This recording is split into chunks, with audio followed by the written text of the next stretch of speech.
plena independencia. Puedes llamar directamente a Casa Mía, el teléfono es el 223-430006, también visitar la web residenciacasamía.cl o ir a visitar las instalaciones que quedan en Normandía 1882 en la comuna de Providencia. Y aprovechamos como siempre de leer, y llegan hartos mensajes, de lo que ustedes nos escriben al hashtag Ogato, combinación clave. M. Rojas nos pega una lámina de marca AC que dice: en un país sano autoridades no llamarían accidente a control de identidad ilegal. Dice esta lámina. Fermín 1933 dice: Chavo Escobar no puede decir que los militares presionarán por la Araucanía si son subordinados del Estado, señala. Atilio: hay que terminar con el legado político y neoliberal de la dictadura. Chile necesita una democracia real y efectiva. Ada Bruja 61 dice: una vaina puede tener desde 883 a 14 perdigones. Luiche dice: tampoco olvides, estimado Raúl, lo siguiente, y está ahí conversando con otro tuitero. Alexander Navarro dice: lamentablemente en caso de Brandon, que es este chiquillo herido en la Araucanía, no había un dron de TVN para desmentir este otro accidente de carabineros y votar su defensa corporativa. Y tiene razón Alexander, y nos remitimos a lo sucedido con este estudiante de la Universidad de Chile. ¿Se acuerdan? Para un 21 de mayo, donde Carabineros insistía en que la zapatilla era plana, que se refaló con el agua del guanaco y qué sé yo, hasta que 2 semanas después un dron mostró clarito lo que había pasado. Tiene mucha razón Alexander Navarro con eso. Raúl Morales dice: a propósito de violencia policial estatal, no olvides recordar matanza de la Escuela Santa María de Iquique, a propósito de que se cumple un aniversario más. Manuel Barrueto ya lo decía, por ahí está el dato, nos pegó una lámina completa a propósito del gramaje de los cartuchos que puede tener una escopeta con perdigones. Cata Twix nos manda saludos, muchas gracias. Aprovecha el día, dice: el general actuó con una pobreza mental grave, su arrogancia a la vista, tendría que renunciar. Solo ser, agrega, así como la UDI y su ideología, hay que aceptar los actos humanos por lo que son, no cambiar. Nicolás Tapia dice: dato, cartucho 936 perdigones. Solo ser dice: fijarse en infraestructura y procedimiento, gestión, si eso es lo que está mal, gobiernos que venden humo, infraestructura para ignorantes. Balmaceísta es el que nos decía 160. Raúl Morales dice: lo del ministro, y perdón la expresión, pero así lo dice y se entiende clarito, dice: sin la chuchada de Gabriel Boric habría pasado piola. Carlos Montes dice: imagino que usted sabe, culpables son Frey y Lagos bajo sus gobiernos, la concertación económica se desató, usted no votó por ambos, y me imagino que me lo está preguntando a mí. Carlos Drolet dice: todo esto es el resultado del sistema neoliberal, señores, se debe elegir a otras personas para cambiarlo. Sigo leyendo otros. Paula dice: hay que fabricarla, más rato tuiteo, tengo una sugerencia a propósito de video de AB. Alejandra dice: ¿no te suena ridícula la pregunta del día con la brutal impunidad y pactos de la que goza toda la élite política empresarial? A propósito que estamos preguntando, fue por esto que lanzó Boric, a propósito de la posibilidad de expropiación. Isa dice: estos sinvergüenzas nunca irán a la cárcel, qué impotencia. Black Sheep dice: otras colusiones no investigadas. Y pega una lámina de Rodrigo Mundaca que dice: hace un año la Fiscalía de la Ligua denunciamos a Pérez Lloma, Cerda, Yuneman, Juan Ruiz Tagle y otros más. Esto tiene que ver con la usurpación de agua en las comunas al interior de la región de Valparaíso. La Fundación Sol también pega una lámina y dice: hace 109 años obreros salitreros van a huelga por deplorables condiciones laborales. Respuesta: matanza de la Escuela Santa María de Iquique. Jaime Troncoso dice: revelador y lúcido, como siempre el panel editorial de Combinación Clave, periodismo de alta gama. Muchas gracias, Jaime, manda saludos a todos los panelistas. Nelson dice: definitivamente será una espera eterna. Fernando Bustos dice: el costo para 2 años de pañales, si él aprovechó la calculadora y sacó el costo, dice: el costo para 2 años de pañales es de 1.010.000 pesos. Si el sobreprecio fuese del 15%, pagamos 151.500 de más. Y eso habría que multiplicarlo, si es que alguien tuvo más guaguas durante la época, en todo lo que gastó en esos 2 años de pañales. Maiteo dice: estos tipos son viles delincuentes y como tal deben ser condenados. Basta ya de abusos y eufemismos. Sigo leyendo otro, hay varios que se repiten. Asexma dice: con este comportamiento lo mínimo que se merecen estos empresarios es un par de peñascasos. Y me imagino que se refería a lo de Luxich. Ideológicamente falso, dice Emilio Sutherland: es hora que hagas el mejor capítulo de su propia trampa, ve tras Eleodoro Mate. Y pega una lámina del periodista del Canal 13. Fernando Bustos nos dice que los panelistas del mostrador no bromeen con temas delicados como la colusión de pañales, afecta a los más pobres. Jorge Campos dice: y ni uno preso, sin contar que estos portonazos alteran el IPC y MASEC, PIB, etc. Cara de rajas, dice. María Inés Leyton, todos estos portonazos hechos por empresarios que no dejen de quejarse por la incertidumbre que les da este gobierno. Sergio Walton dice: Chile pierde 33.000 millones por 2 de enero feriados. Con lo que robó la papelera nos alcanza para 10 días feriados. Y así varios más. Muchas gracias a todos los que participan, como siempre, en el hashtag Combinación Clave. Todos tenemos historias, pero hay una que tenemos olvidada. Por eso es momento de un flashback junto al Archivo Nacional en Combinación Clave.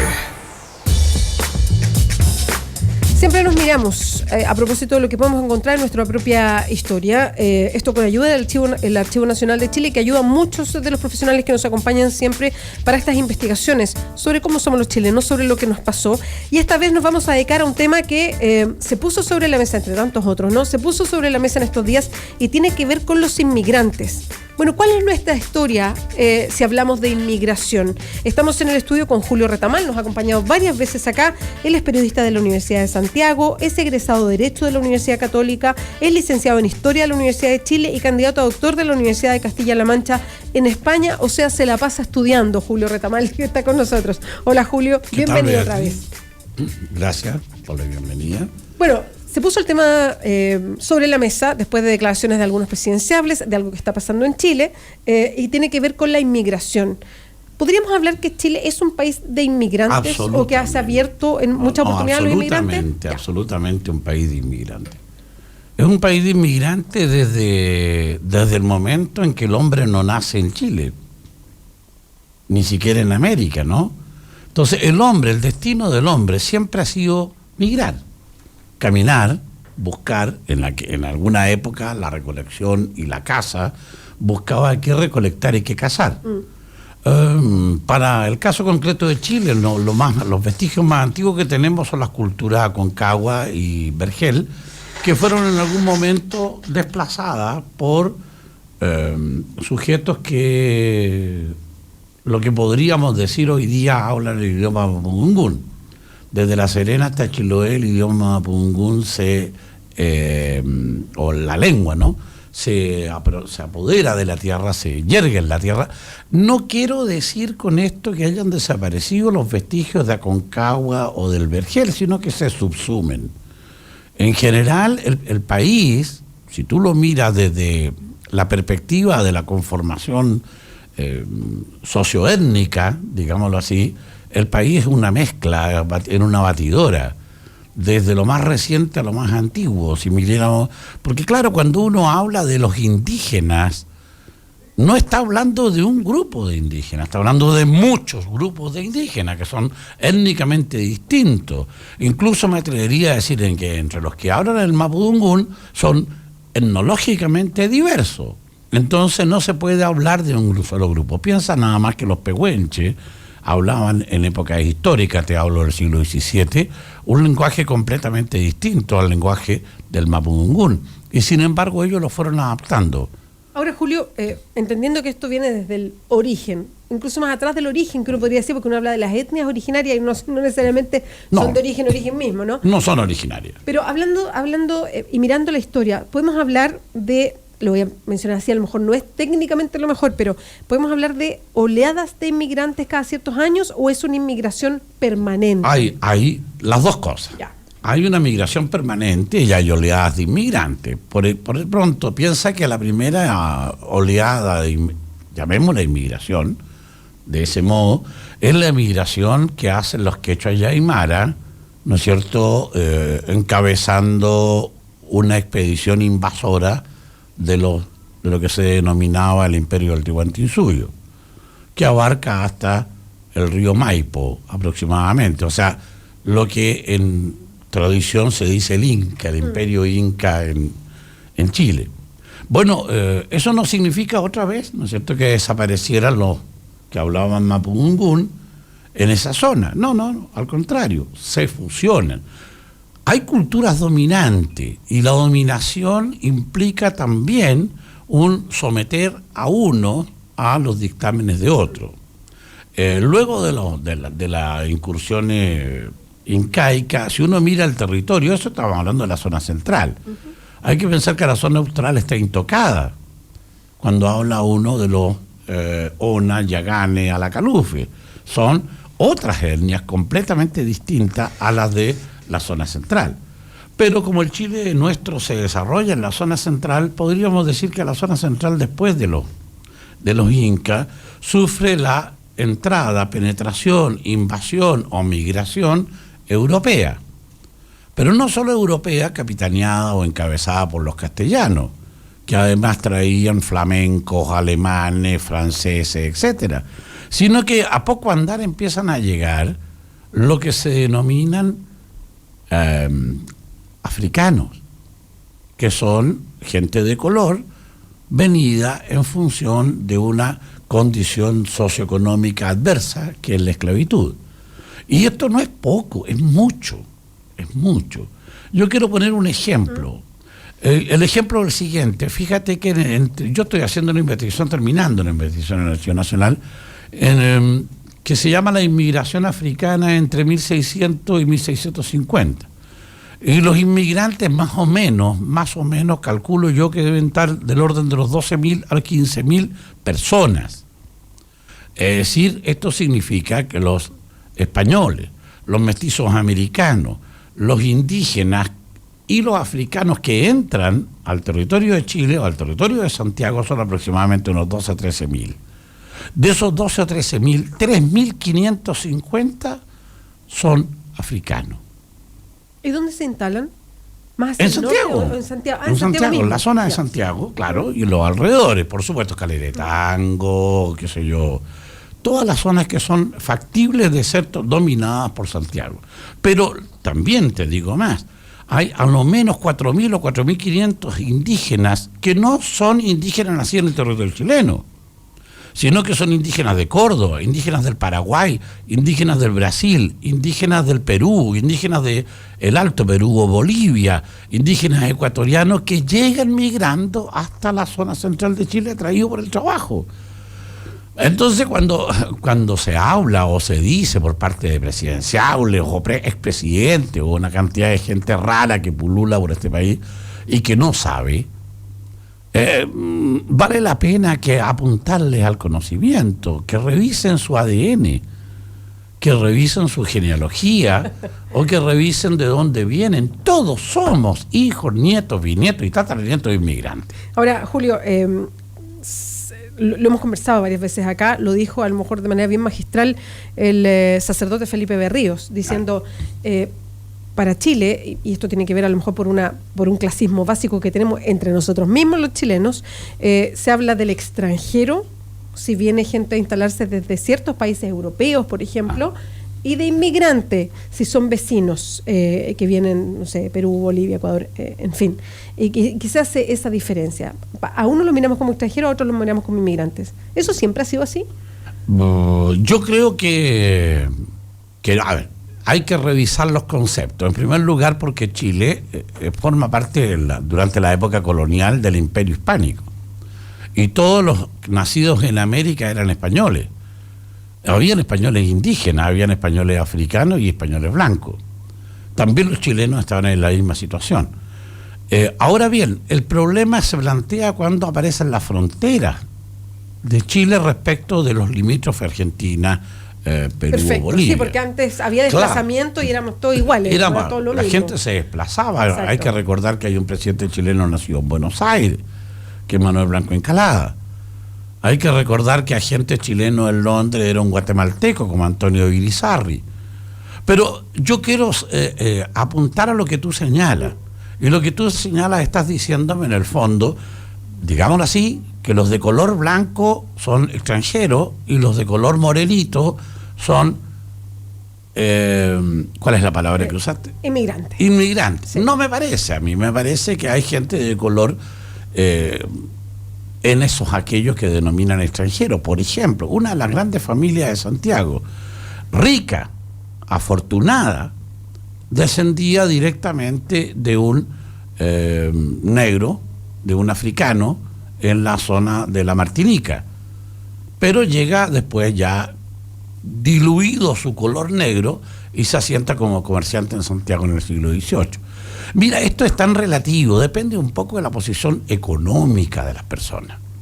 Cuando se trata de extranjeros. Claro, ahora, respecto de los alemanes, pero, por ejemplo, te digo, tú alcanzaste seguramente a verlo, y yo lo viví, cómo se perseguía al árabe. El árabe de principio de siglo y hasta la década de los 1940, 1950, el árabe era un turco de M. Así se trataba al árabe. Hoy día el árabe es dueño de bancos, de consorcios económicos, y le ha prestado enormes beneficios al país. Enormes beneficios al país. Los alemanes de Valdivia también. Estas son oleadas, sí, podemos identificarlas. Pero el hecho de que habido una oleada de alemanes no significa que no hayan entrado alemanes por propia voluntad o independientemente de la oleada. Y a propósito de esa oleada, y me encantaría que nos situaras en el tiempo, esas oleadas de, no sé, alemanes. Sí, claro. Gente claro. que venía y por algo que están los apellidos croatas, que tan característicos del norte y también del extremo sur, o la inmigración árabe, por ejemplo. Por algo es que en Chile está la colonia más grande en el mundo de palestinos fuera del mundo árabe. Bueno, 8.000 son los inmigrantes árabes. ¿En qué momento llegan? Llegan a partir de 1890. Perdona, Julio, y además, si en ese momento además se miraba mal a esos extranjeros que llegaban, incluso a los alemanes o a los croatas. Absolutamente. Ya. Absolutamente. ¿En qué años llegaron más o menos estas oleadas? Veámoslo así. A partir de la independencia empiezan a llegar migraciones aisladas, afincadas en el comercio de alemanes, de italianos, de franceses y naturalmente que de ingleses. Ahora, es bien curioso porque la población, a lo mejor inmigrante italiana, es muy característica de Argentina. Sí, no, pero es que eso ocurre, enorme. Claro, es que en la Argentina ocurre que a fines del siglo XIX, principio del siglo XX. Claro, y son una enormes cantidades. Si llegan directamente a Argentina, no pasan a Chile. Pues, estábamos ahí al ladito, digamos. Bueno, también pasan a Chile, pero de menor cantidad. Hay una colonia asentada en Capitán Pastene, por ejemplo. Sí, y que ahí hay mucho apellido de origen italiano. Exactamente. En fin. Y claro, llegan a las ciudades, a las urbes, en gran cantidad. Chile es un país muy pequeño, pero la migración italiana a Argentina o a Brasil son inconmensurablemente grandes. Esos son productos de las grandes hambrunas de la Europa del siglo XIX.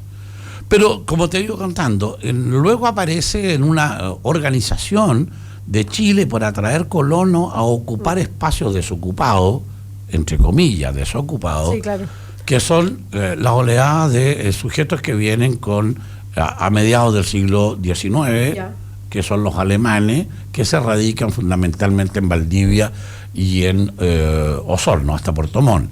Y hay un punto importante, fíjate, las tierras que les ofrecen a los alemanes en Valdivia no existen. No existen. No hay tierras desocupadas, porque Valdivia tiene una colonización anterior que proviene desde la refundación de Valdivia 1645 en adelante. O sea, las tierras están ocupadas o por indígenas o por inmigrantes blancos que habían servido en la fortaleza, en el fuerte de Valdivia, defendiendo esa zona de los eventuales ataques de piratas y de corsarios. Y eso fue en el siglo XVII. ¿Y qué es lo que pasa? Que Chile conoce poco de sí mismo. Conocía en ese tiempo poco de sí mismo. Los pobres alemanes que llegan a Valdivia no tienen dónde quedarse. Y ocurrió que el coronel Biel, un francés que había servido con Napoleón y que sirve después de la independencia chilena, les regala una posesión que le había sido donada, que era la Isla Teja. Y ahí se instalan en la Isla Teja. Y bueno, después se expanden. Pero hay que decir que los tipos se expanden gracias a su trabajo. Van adquiriendo propiedades lentamente, etcétera. Luego viene la migración croata, si uno puede hacer la fila, que se establece en Antofagasta y en Punta Arenas. Se ha rumoreado que es por un error. Pues iban básicamente, ellos iban a otro lugar. Básicamente a Australia o en algunos otros países, que son países de grandes. La historia han pasado por errores, además. Claro, mucho. Y también nos ha sido muy favorable, ¿no? Las dos migraciones, los dos asientos croatas en Antofagasta y en Punta Arenas son importantísimos para el desarrollo de esas comunidades, digamos, un poco aisladas. Después tiene la migración árabe, efectivamente, que se inserta en todo Chile. Yo he llegado a calcular en unos 8.000 las distintas familias árabes que llegan a Chile. Y luego tenemos la última gran migración en oleada sucesiva, que es la migración coreana. Sí, que es una migración muy fuerte, que está lleno de restaurantes y de otras cosas, que incentivado por la propia Corea del Sur, que les entrega dinero para que se establezcan en distintos lugares. Fuera de eso, hay migraciones chinas, por ejemplo, en el norte. Hay migraciones rusas en la zona sur y en el centro del país. Hay migraciones, no sé, de las más variadas y raras. Ahora, y siempre que llegaron estas oleadas de migrantes, ya sea porque el mismo Estado los trajo, ya sea ¿cómo fueron recibidos por los chilenos? Y lo pregunto por si siempre miramos los que ya estaban instalados, independiente que ya fueran migrantes y que ya se habían instalado, ¿se miró mal al que llegaba de afuera? Sí. Entonces no es algo muy distinto a lo que nos pasa. A ver, sin duda, partamos de ciertas cosas simpáticas. Por ejemplo, cuando un barco encalla o se acerca a la zona del Maule y baja un blanco y dos africanos, son cogidos por los indígenas de la zona, estoy hablando de 1550, y claro, el blanco le dieron muerte, y a uno de los africanos lo lavaron porque creyeron que estaba pintado, y le sacaron el cuero con piedra pómez, hasta que el tipo se le murió. Bueno, esa es una manera de recibir al inmigrante, al desconocido, al que no se sabe. El alemán no fue bien visto, salvo en las grandes situaciones, por eso se aíslan y se agrupan. ¿Quiénes son bien vistos en general? Son bien vistos los que aportan dinero, los que pueden comprar la buena visión. Y esto también es bastante raro. Fíjate que un señor llamado Proctor, que viene a examinar el pago del empréstito que Chile ha hecho en Londres de parte de los banqueros privados, tiene una frase muy interesante que dice: en Valparaíso hay muchos ingleses, pero atención, dice, son peor que la peor es de Liverpool. O sea, lo que el sujeto acomodado inglés miraba que había en Valparaíso era como el flight de los flights de Liverpool. La escoria.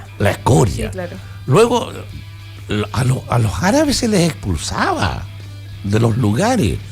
El árabe tenía que pagar al almacén que estaba detrás de él para poderse en la calle a vender. Entonces, claro, y andaban a pata pelada. En épocas de pata pelada, a lo más compraban una pequeña alpargata, ¿no? Estas son las cosas que pasan, siempre ha sido así. Bueno, es muy interesante conversar con Julio Retamal porque nos abre los ojos respecto a lo que hoy día podemos estar mirando qué pasa con los inmigrantes. Siempre hemos sido igual, pese a que Chile es un país de inmigrantes. Julio, muchas gracias por acompañarnos y por siempre correr el velo de muchas veces las cosas que nos vamos creyendo que somos y que definitivamente no somos. Es cosa de mirar la historia. Julio Retamal nos ha acompañado muchas veces en el estudio. Él es periodista de la Universidad de Santiago, egresado de Derecho, licenciado en Historia y candidato a doctor de la Universidad de Castilla-La Mancha en España. Muchas gracias, que te vaya muy bien. Gracias a ti, Beatriz, estoy a tus órdenes. Muchas gracias. 10:59, como siempre, terminando ya casi el programa. Casa Mía, recuérdenlo, es una residencia para los adultos mayores. Hay departamentos de 3 tamaños con enfermera y médico residente, plena independencia, prometen actividades además todas las semanas. Puedes visitar la web residenciacasamía.cl para tener más detalles o llamar al 223-430006 o visitar Casa Mía, que queda en Normandía 1882. Para finalizar la encuesta, preguntábamos: ¿crees que la expropiación de la papelera es una medida válida para castigar casos de colusión? Poníamos las alternativas de sí o no. Un 80% de los 194 votos que llegaron dice sí, un 20% dijo no. Muchas gracias a todos por participar, nos volvemos a encontrar mañana. Chao, chao. Residencia Premium Casa Mía, donde los adultos mayores disfrutan de su independencia en departamentos a su medida. Presentó